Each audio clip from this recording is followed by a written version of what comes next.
Namaskar. In this episode of Dil Se, we'll talk about Jammu and Kashmir. And the reason why we want to discuss this today is because it seems that the government is keen to have an election in Jammu and Kashmir come September. That's the commitment that they had made to the Supreme Court of India at the close of the hearing, that they will restore full statehood to Jammu and Kashmir. That's not likely to happen, but they are certainly moving forward and wishing to have an election. Now, there are two narratives in relation to Jammu and Kashmir. The narrative, I think, on behalf of the establishment is that ever since August 5, 2019, things in Jammu and Kashmir have changed. The levels of terrorism have gone down. Lots of people are visiting Kashmir, visiting the valley, visiting Jammu. People are happy with what's happening in Kashmir. That's one narrative. And terrorism, of course, they say has gone down. The other narrative is, in fact, things are tense in Jammu and Kashmir. We don't know what the people are thinking. In fact, if you look at social indicators prior to 2019, the social indicators were much better than after 2019. In fact, the per capita growth was much more prior to 2019 than after 2019. The state GSDP was more prior to 2019. And of course, tourism has increased, but a lot more pilgrimage. Those who are on pilgrimage are going to Jammu and Kashmir. And previously, those who went for pilgrimage were not counted in the total number of people who go to Jammu and Kashmir. Now they are being counted. So we're going to test which narrative has credibility as we move forward. And we have two extraordinary people with us to discuss this issue. One is Omar. Thank you very much for being here. Everybody knows Omar Abdullah. He's been in politics for far too long now for me to introduce him. But the fact is that he has been the youngest chief minister of Jammu and Kashmir in 2009. Is that so? And he's the head of the National Conference, the youngest leader of the National Conference. In Vajpayee's time, when the National Conference was supporting the then BJP government, he was a Minister of State for External Affairs. Before that, he was Minister of State for Commerce. I think in 2008, the National Conference won a huge majority in Jammu and Kashmir. And so he knows the ground reality. Unfortunately, after 2019, August 5, PSA was imposed upon him. And he was under house arrest and all kinds of things happened. But luckily, he's in safer climes now. So thank you very much for being here. General Deepak Kapoor, sir, you have been in Kashmir, I believe, in that area. I've served there for a long, long time. I'll modify it to say about 10 to 12 years personally having served there. Okay. Out of about 40 years, 42 years that I've 10, been 12 years, that's a long time. That's a long time to be there. So you know the area very well. But of course, not only this part of the country, you also know the northeast and the turbulence there. Spent about another 10 to 12 years in the That's right. In 71 war, you were there at that point in time. I was, we went into Bangladesh in 71 war through the area of General Komila and Daud Khandi on to Dhaka. That's right. So no, you also won the Vishisht Seva Medal, the Ati Vishisht Seva Medal, all that. You're a very decorated general. Thank you very much. You were general in 2007, right? No, I became Major General in 2000. No, Chief of the Army Staff in 2007. Yes, 2007, that's right. Right. And later on in 2009, you were the chairman of the Chief of Staff Committee. Chief of Staff Committee. And you know Kashmir extremely well. So I think we'll get a fair idea as to what's happening in Kashmir today. But let me start with you, Omar. Tell me, have things changed after August 5, 2019? The map of Jammu and Kashmir no longer looks the same. You've carved Ladakh out, much to the displeasure of the people of Ladakh. You have reduced Jammu and Kashmir to a union territory. So just the way Jammu and Kashmir looks on the map of India today looks different than it did in 2019. A number of indicators that you pointed out in terms of how Jammu and Kashmir is doing are not as positive as this government would like us to believe. The one area where I think they can claim some credit, and perhaps rightly so, is that separatist voices are a lot more muted today than they were in the past. Now, I would dispute that you didn't really need to remove 370 for that. You just needed to come at them with a heavy hand, which is what you've done. But the security situation in Jammu region is a matter of grave concern. As we sit today, we mourn the loss of another young army officer. That's correct. Who died in the line of duty in Doda today. And this is one in a series of losses that we've suffered. If my information is correct, that number for the last 12 months now I think crosses almost 60. Yes. So all in all, I think if I was to write the report card for this government post 2019, there wouldn't be very many positives that I'd have. Is there peace prevailing in the area at this point in time, you think? What sort of peace? Peace in the sense that you don't see protests on the street. Well, I conceded that. Yeah, you don't see people throwing stones. Well, you do. You do. You do? Unfortunately, not with the frequency that you did earlier. Okay. But it has been known to happen. A few weeks ago, there was a very large protest on the national highway between Srinagar and Baramulla because people were protesting for water. And there was firing in the air, there was tear gas deployed. It wasn't really covered by the media, so that's another part of the story. Press freedom in Jammu and Kashmir is a lot less now than it was earlier. So all in all, there are, as I said, some things this government can talk about, but not that many. What about tourism? Well, there and again, you brought out the problem that I have with the way the numbers are counted. Because if you were to ask me, very little has been added into Kashmir in terms of carrying capacity. We haven't added very many hotels or places for them to stay. Yet all of a sudden the number has gone up dramatically from, let's say, 15 to 20 lakhs in previous years. Now they counted 1 crore plus, which was pretty surprising for people like me until we looked into it in a little bit of depth. And the truth was, as you pointed out, you just basically added pilgrims to tourists. And we all know you get more than 1 crore who go to Mata Vaishno Devi every year. You get 10-15 lakhs who come to Amarnath Ji. Add that to the normal tourists, and that's what you have. As I was looking at the figure, and we'll come back and come to you now, sir. As we were looking at the figure, only 14% of the tourists actually go to Kashmir. The tourists that we are talking about, 86% go to Jammu. And of that 86%, I would like the government to tell me how many of them actually go beyond the track of Katra to Mata Vaishno Devi. Okay. Most of them arrive by train to Katra, go straight up to Darshan, back in the train and leave. It has been very difficult, almost impossible for us to shift any of these tourists or these pilgrims to some of our tourist sites, which is why the number looks nice, but it's extremely misleading. General Kapoor, I think I would like you to inform the people who are watching this program as to what were your experiences when you were there and what is your perception of what's happening there now. First of all, Mr. Sibal, I must tell you that I was there as a colonel in Srinagar, Sharifabad in the year 87. And I've seen the area just prior to before the insurgency started from 89. And then thereafter, as a brigade commander, I was there in the area of Rampur and Uri from 95 to 97 July for about 2.5 years. And that time, the insurgency in Jammu and Kashmir was at topmost heights. Yes. It had progressed from 89 onward till about that time. And I was there in that period of time. And we had some very difficult time, to the extent that throughout my stay of 2.5 years, not even for one day families were ever allowed in those areas at all.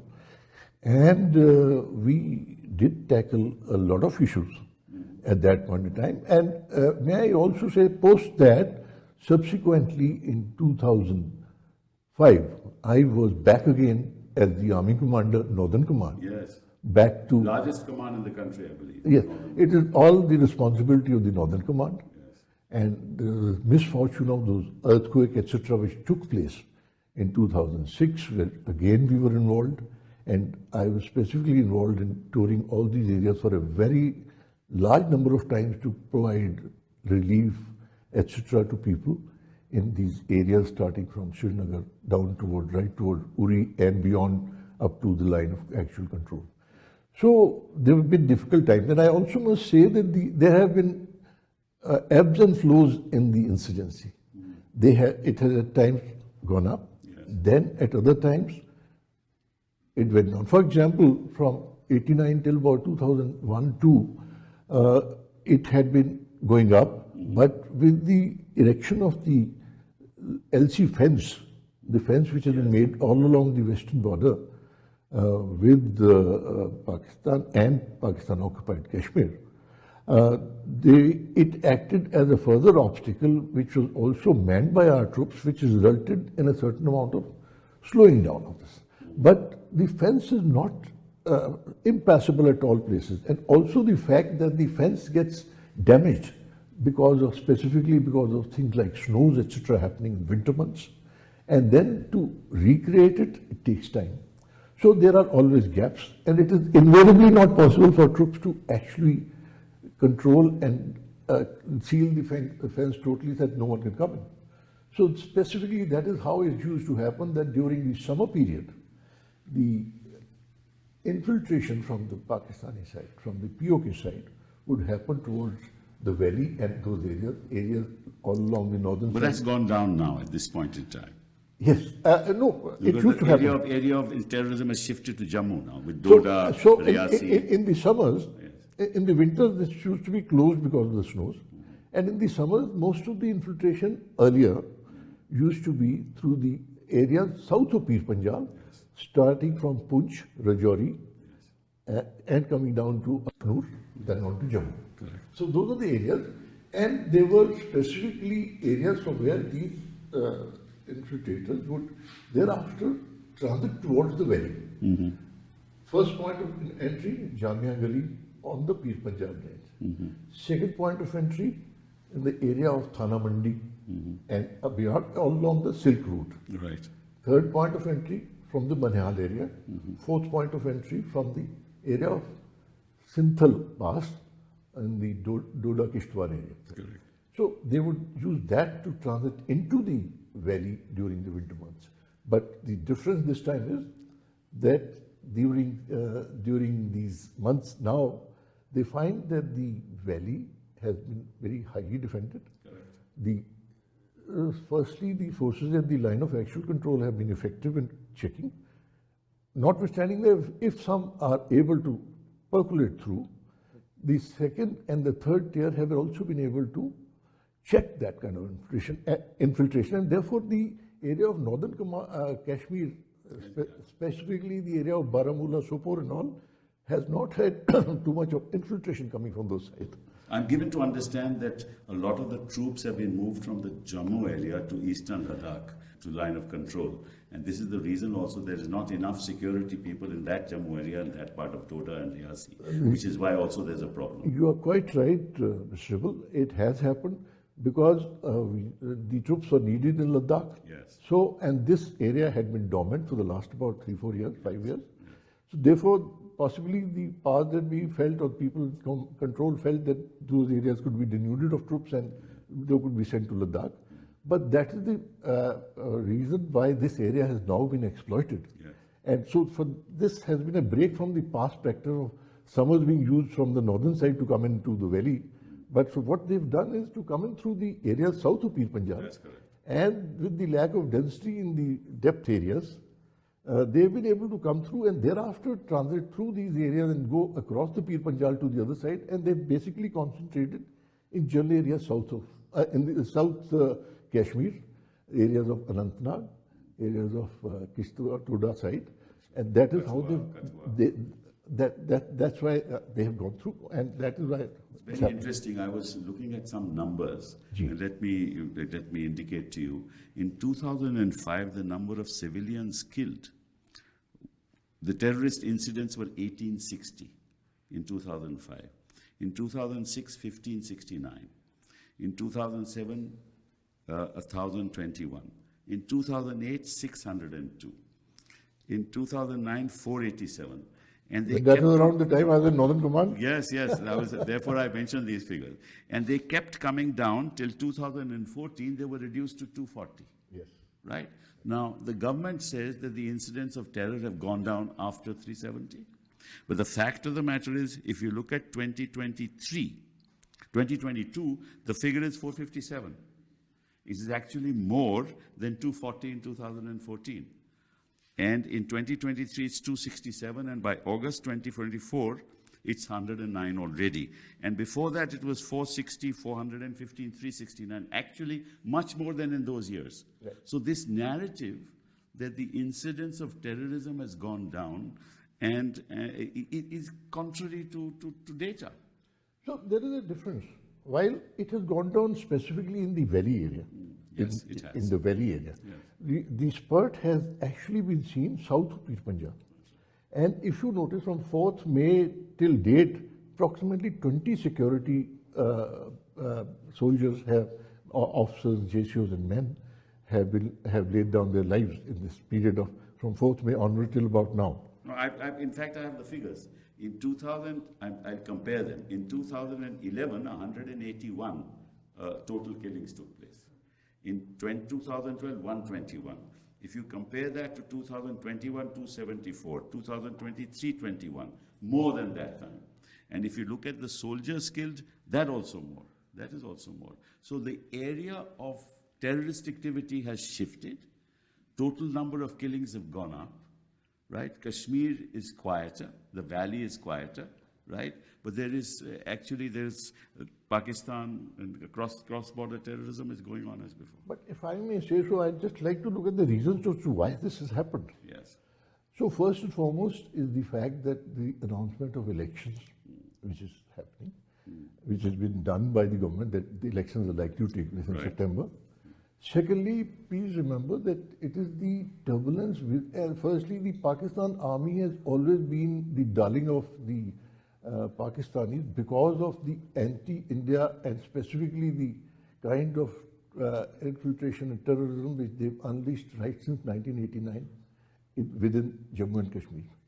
So, and as far as all the political institutions within Pakistan are concerned, I think you are aware that they're doing backseat driving. Yes. And they are the one who like to retain that position within the Pakistan polity, to retain that control, specifically in terms of the sidelining of Mr. Imran Khan.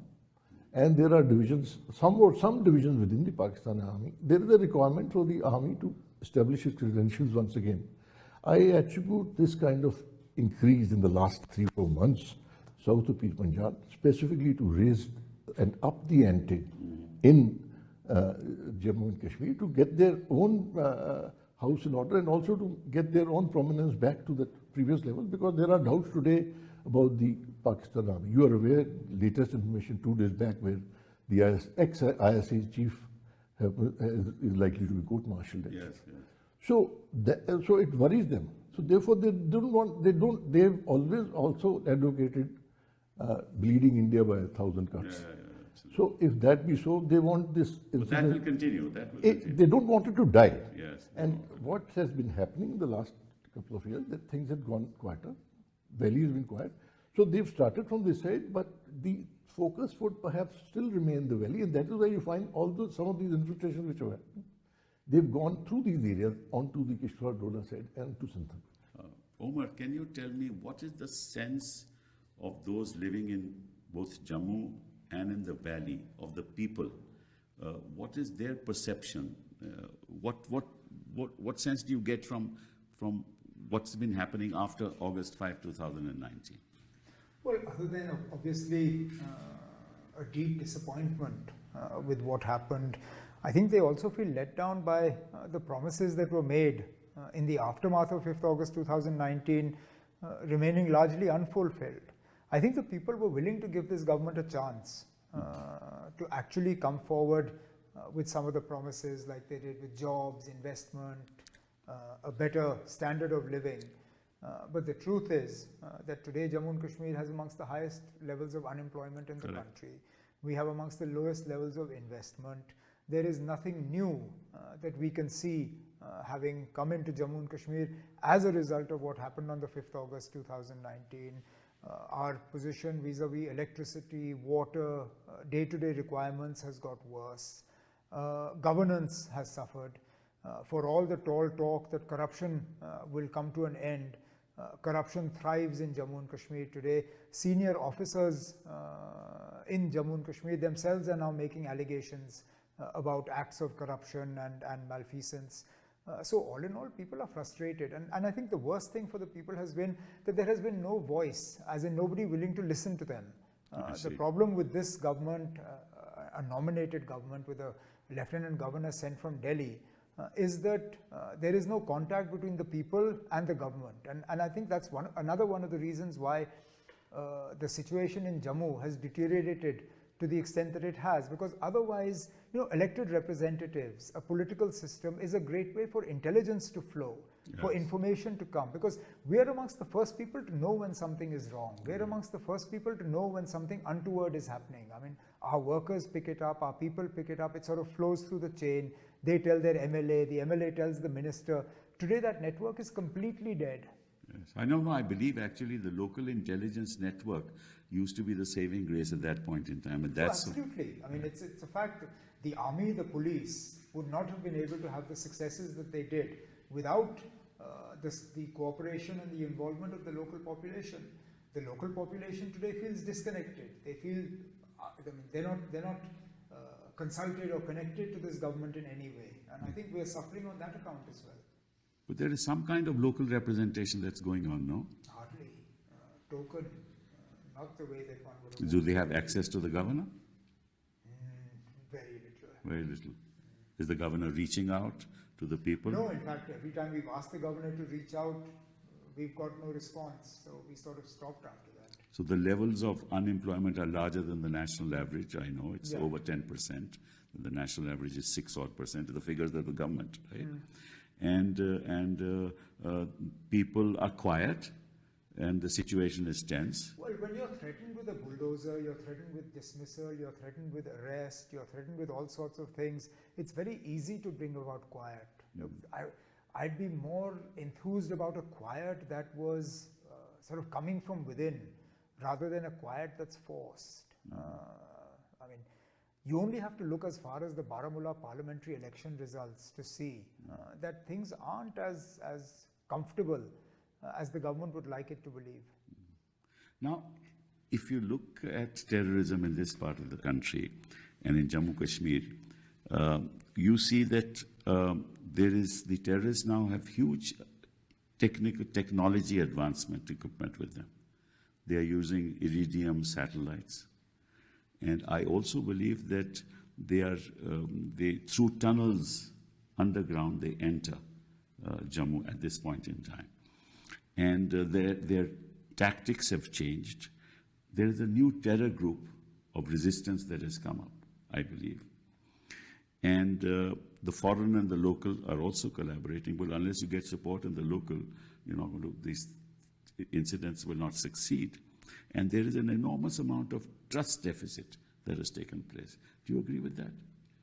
A few things I want to clarify. First of all, this issue of tunnels and all, if I may say so, I've seen it even way back in 81, 82. I see. Especially in these areas south of Punjab, in the area of Sundarbani, for example, and Akhnoor, those areas, the Chump Plain, the tunneling used by them to push through infiltrators was still there at that point in time.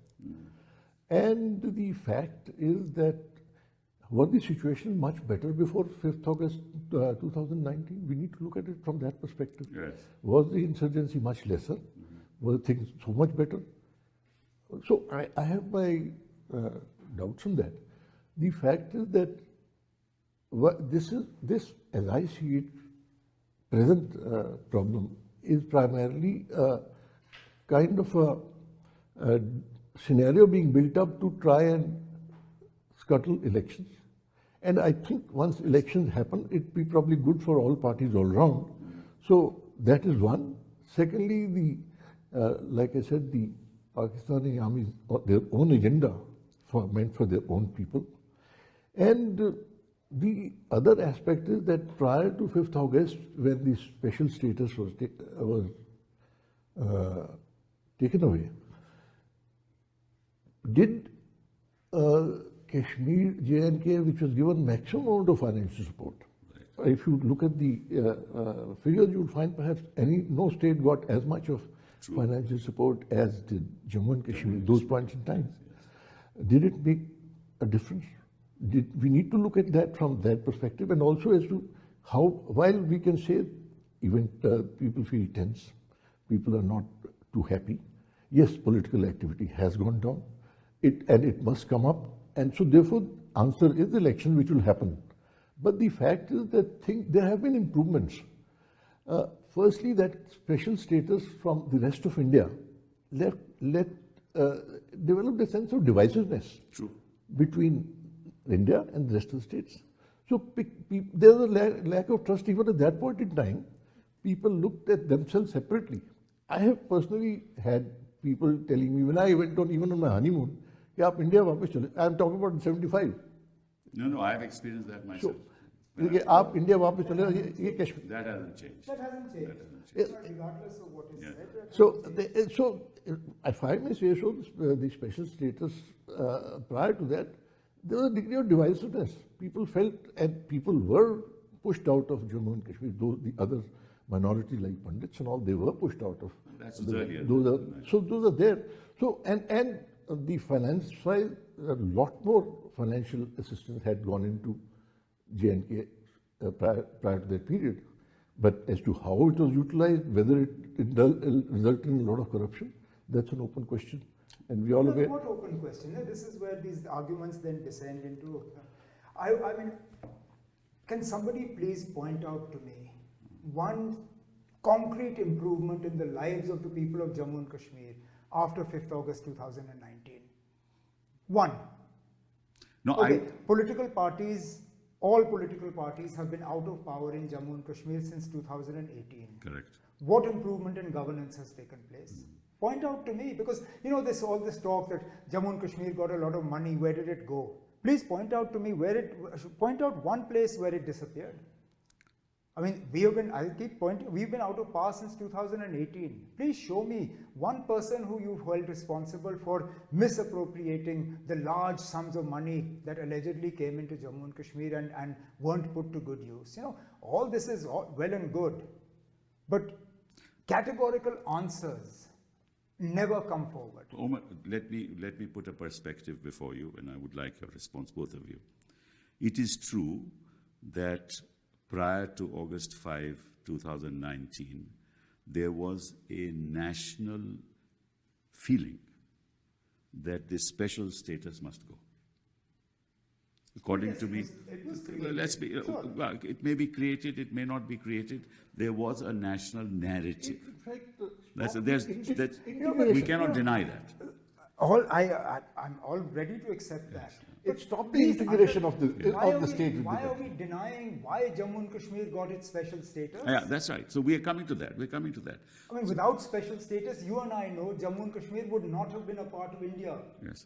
Accession would not have taken place. That's right. So therefore, that question is that after independence, when the special status was given and the 370 was in the Constitution of India, that's historically that was a necessity. Otherwise, Jammu and Kashmir would not have been part of India. No doubt about it. Maharaja, but that should have been over a period of time since. No doubt about it. Question is, and that's the other thing, that from that point in time till August 5, 2019, 99% of the laws that were in India were applicable to the state of Jammu and Kashmir. 99%. So everything was applicable. The status was not there, right? They were not integrated, but everything was applicable.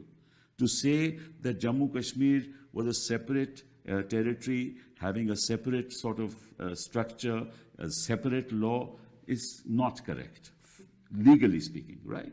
But the national narrative was, why should there be special status in Jammu and Kashmir, right? Now, people who are born in the 2000s, in the 90s, they don't know the history of this country. They don't know the history of Jammu Kashmir. So you can easily build that narrative, and I think the BJP built that narrative and profited from it. Now, it got some short-term gains, and this is the question I'm going to ask both of you. It got some short-term gains in the sense it got some traction in the national election, both in 2014 and 2019. This has been its agenda, so it got some. But the long-term effects of this may well be a downside, which perhaps we do not understand now at this point in time. Because if you take away that status, remember what's happening. People are buying land in Jammu Kashmir, right? People from outside the state are buying land. Horticulture, that's the mainstay of the region, is going down. Now unemployment is rising. No investment is happening, right? So therefore, things are in a state of flux. The downside of it we'll see in years to come. But I think there's a problem there, which perhaps we don't understand now. What do you think of it, Omar? Well, you've alienated Ladakh. I mean, Ladakhis aren't happy with their current situation today. That's true. Okay? You have alienated large sections, General Saab will know, having served in the area, large sections of population who were otherwise committed to the idea of India in the mountain regions of Jammu are today upset. That's a problem that you have. You have not been able to win over the people of Kashmir. Jammu is unhappy with what has happened. Now, it's a different matter that Jammu expresses its anger differently. But please show me, other than hardcore BJP supporters, please show me a section of population in Jammu and Kashmir, including Ladakh, that is actually happy with their life today. What do you say, General? I'd like to draw your attention to another aspect. That is the issue of connectivity. Yes. If you look at the past, and I have served in Northeast for about 10, 12 years as well, as soon as we developed connectivity towards Northeast, with all the train and the road connectivity, the areas which had insurgencies for long periods, they got naturally better controlled, and over a period of time they progressed, they got integrated better. And so today you find Northeast as close to the rest of the country as any other state, whether in the south or west or anywhere. Likewise, unfortunately, as connectivity-wise, we had been only depending on the Banihal tunnel and the single road access going there. But with the connectivity, with the trains coming through now, and there were projects which should have been undertaken, like the opening of the old Silk Route, which lands right from the area of Thana Mandi onto the other side, and likewise the Sintham Pass from Doda Kishwar side. If these connectivities are open, then people would have been automatically would have felt much more integrated, better integrated with the rest of the country. And I also want to point out one thing which I have felt, having served a number of times, that people who are in the valley are not keen to, they are not keen to leave the valley for whatever reasons. That's true. They want to continue to be there. They don't mind having a smaller kind of a job or a less paying job, but they don't want to leave the valley. Somehow it is in their side. And whether they come down for a while is fine, but they prefer to be there. But it is not possible for the government to provide employment for all of them in those areas. And also because of this connectivity issues, the industry has not developed within the state of Jammu and Kashmir. How can you blame people for not wanting to leave the valley when they see what is happening to Muslims in the rest of the country?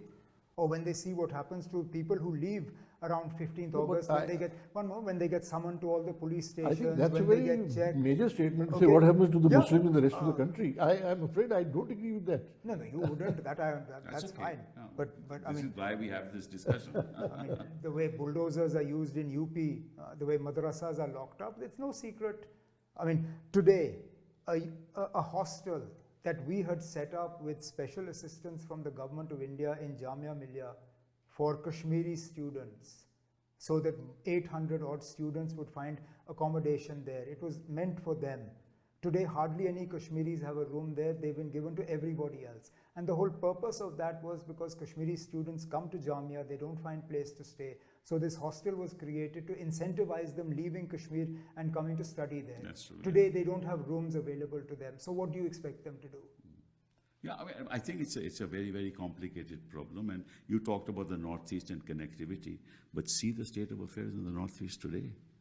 You see what's happening in Manipur. You see the statements being made by the Chief Minister of Assam, right? Flood jihad. We are only talking of Manipur today, but when in the past we have been talking about 7 states.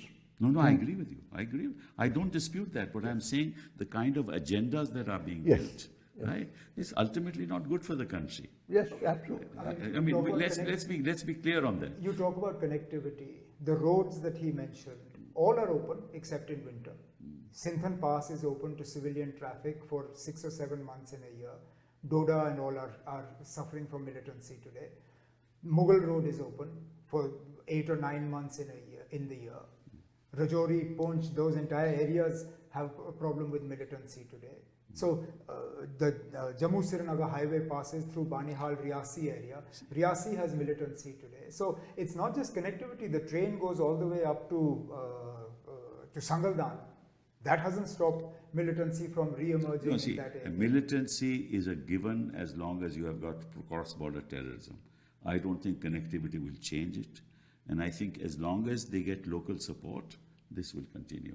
Now, the local support will only go if you are able to satisfy the basic needs of the community. Well, look, something is going wrong.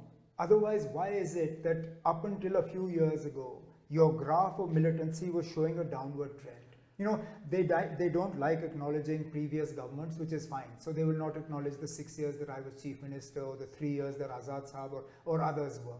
But if you look at those years, the graph of militancy year on year goes down. True.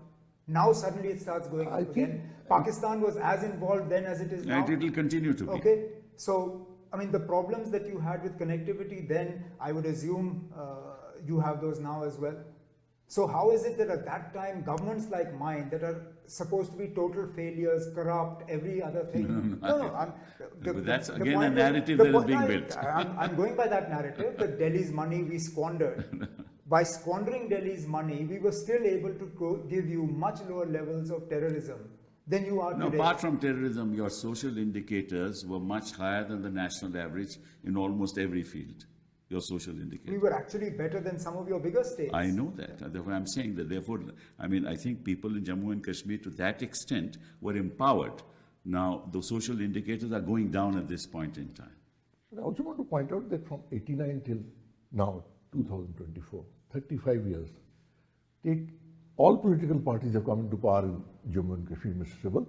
Yes, Whether it is National Conference, PDP, they've all had their share. BJP. BJP is also in coalition. So let's say who has been able to control the insurgency? You can't. Yeah, so I started by saying that there have been ebbs and flows, and if this is happening today, I don't see it getting prolonged for far too long. This Jammu, which is bothering us a lot today, what has happened in the last 2-3 months, but I don't foresee happening it for a very prolonged period of time. It is one of those situations which is being built up as a result because the election. I agree with you, General. The only problem is I think, this is my personal opinion, I am not an expert. Yes, sir. That as long as Pakistan wants to destabilize the region, this will continue. As long as the local population, some elements of that local population support these infiltrators, this will continue. It's been going on for now 30 years, more than that, and it will continue. So therefore the answer would lie that the administration, the military, the police, and all these agencies must stitch together and try and find solutions to both for governance as well as for tackling. Yeah, but if you have PSA there, if you pick up people like that under the Public Security Act, and the kind of things that have come out through inquiries, where there have been excesses, and you know that, right? Then you're not going to get the kind of support from the civilian population. The only way, according to me, is to allow the political process to move on, place responsibility on elected people, so that they will be forced to protect the people of the state. Otherwise, it'll be thrown out of power. Power is a great. You're right, sir. But we have done this in the past. Placing responsibility on the elected people. Haven't we done it? Yes, but Up things to were 2000. going down, is what that's the point. Now, today, the point is the public is alienated from the administration because there is no connectivity. The public at times has been alienated because from the political leadership of the state also at times. That is true. Yes, and also I'm So also they have aware suffered. That leadership has suffered whenever they are alienated. political parties have also been in touch with the militants at times. You're right. I am also aware of instances where some political leaders have rung up. We know that. So to say that let's so and so Yeah, go. but the point is, the only solution has to be a democratically Yes, elected government. absolutely. That's what I'm trying to say. absolutely. Are you in agreement with that? That's Yes, the point. Yes. Yes, a democratically elected government and accountability. Accountability. Yeah, absolutely. Accountability for everybody. Security forces, elected leaders, bureaucrats, intelligence, everybody. So come September, when the elections are due, we will see how, specifically as to how on ground what people feel, what is the kind of government they throw up, and how will thereafter things will be managed. But there's a problem there. Yes, sir. And the problem is the following. With the passing of the reorganization, Jammu Kashmir Reorganization Act, all the powers have been concentrated in the governor. There can't be a cabinet, assuming there's a government, there can't be a cabinet agenda without the governor approving. He has to, 2 days in advance, he has to get the agenda of the cabinet. Matters of police, matters of public order, all under the control of the governor. All matters relating to home are in control of the governor. He has to clear everything. Then you have, so nothing really moves. Sir, but all this will come into play once we have the elections. Let's see how it plays out. No, we've seen it playing out in Delhi. We are seeing Yes. it playing out in Delhi. Right. You don't have to go far. Yes. The point is that if there is a disconnect and if there is concentration of power, people are never going to be happy. Clearly. Unless there is political representation.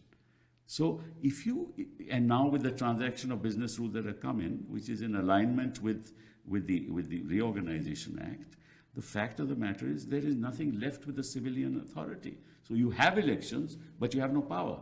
See, the purpose of elections is empowerment. Empowerment is for the purposes of doing things for people. So if you don't have that power and you leave it to a governor and an administration, there'll be unhappiness. Firstly, J&K is not Delhi. I agree. Secondly, I think it's already been talked about that post-election there would be a time to bring the J&K back at the state level, make it a state again. And it's only a transitory period. That has also been talked about. I doubt it. Well, that's what's been talked about. Yeah, whether it comes or not. There was a statement in Parliament saying कि हम जल्द से जल्द, right. restore करेंगे. Right. वो 2019 की बात है. Right. It's a 2019 statement. Right. We're in 2024. 5 years have passed. Now we say in the near future it will happen. I doubt it for the simple reason that nobody takes a risk in these things. No political establishment takes a risk because they don't want a situation to develop which they can't control. So once power is given to the governor, power remains with the governor. This is my own belief. I don't think that they'll get back the statehood. But that's something that the Supreme Court has to But that's where the will of the people, if they throw up a party strong enough, then I think the government will also listen to that. So probably it'll undergo a change. We have seen that when there is absolute majority, nobody listens to anybody. It's true of the global community. I mean, you see anywhere in the world, see what's happening. It's true of India as well. But, when you have to start having a coalition government, the dialogue sort of seems to improve. Yes, and we seem to be getting a better response from the honorable courts now than we did earlier. This government has committed itself in front of the Supreme Court and no less a person than the Chief Justice and his bench that they will restore statehood to Jammu and Kashmir and full statehood. Yes. And that's what we expect. That's what I was alluding to when I said that the statehood will come back. And I think we can't look at Jammu and Kashmir like Delhi. It's a separate issue. Delhi is a national capital. There are other issues. Once again, if you say that J&K is integrated into the country, then you say I can't look at J&K like I want to look.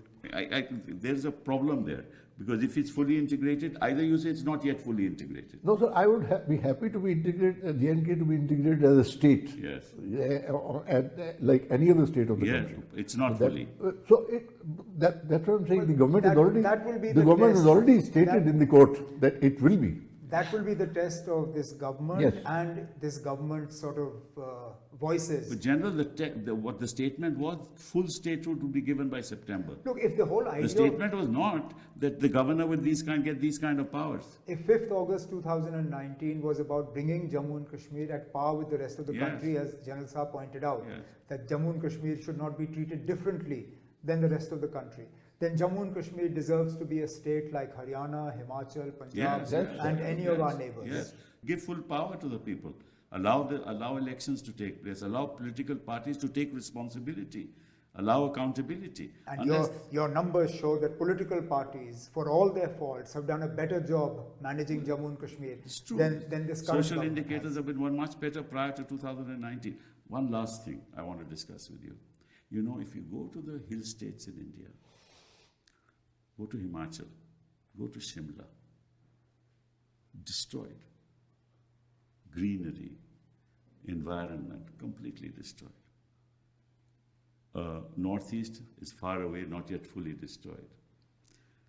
Uttarakhand, same thing is happening in Uttarakhand. I don't want Kashmir to go that way.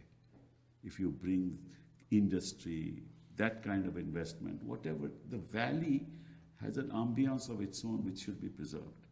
So I think environment is one of the biggest issues that I am concerned with, because I'm deeply involved in environment. And I think that we should be very careful. So post my retirement since 2010, I have been to Kashmir about 5 times and spent about a week every time. Yes.